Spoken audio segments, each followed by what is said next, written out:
அவனை கூப்பிட்டு மேல ஏறி வாங்கன்னு எடுத்து தெரியும். இவன் எங்க தெரியும் தட்டு ஏறி வருவாரு. அவன் ஏறவும் போறதில்லை. ஒவ்வொருத்தரும் வேத புஸ்தகத்தை வச்சுட்டு தான் வந்து உள்ள வருவாங்க, பாவசத்தை தூக்குவாங்க. தெரிஞ்சுக்க தம்பி, நான் தவறா சொல்ல. உன் மனசுக்குள்ள நான் பௌத்தத்தை சொல்றது நீ கேட்ப. கிறிஸ்டனை வந்து பைபிளை தூக்கிட்டு சர்ச்சுக்கு வரா நம்ம கூட இருந்தா நீ என்ன வந்து கன்வின்ஸ் பண்ணிட்டு ஒருத்தர் தான் பார்ப்பேன்.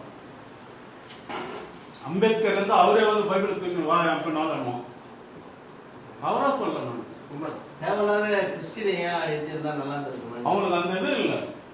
பாவசைப்ப என்ன சொல்றாங்க, கிறிஸ்துவ மதத்தை எழுதியிருந்தா நல்லா இருந்திருக்குமா? எதிர்ந்தாலும்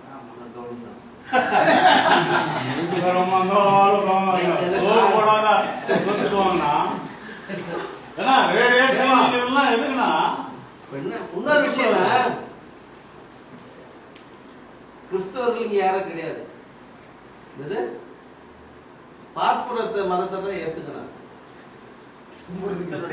பார்ப்பன மதத்தை காஸ்டியூம்ஸ் மத்தவங்க எல்லாம் ஏத்துக்கிறாங்க.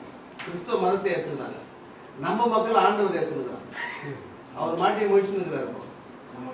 யாருக்கிட்ட மதம் வந்து பார்ப்பன கிட்ட போயிடுச்சுன்னா ஆண்டவர் வந்து நம்ம கிட்ட இருக்கிறாங்க. உண்மைனா சேரியில் இருக்கிற கிறிஸ்தவம் தான் அதை வந்து கடைபிடிக்கிறாங்க. அன்பா இருக்கிறாங்க, மனித நேயத்தோட இருக்கிறாங்க, சமத்துவமா இருக்கிறாங்க, சமத்துவமா இருக்கிறாங்க. நீ சொன்ன ஓடினா ஓடி போய் தண்ணி கொடுக்கறது கொண்டு வரணும். வேற எந்த கிறிஸ்தவம் கிட்டே கிடையாது. கரெக்டா சொன்னீங்கன்னா மதம் ஏத்துக்கலாம். பைபிள நம்ம படிக்கிறோம்னா கண்ணு வருது, கண்ணு வருது.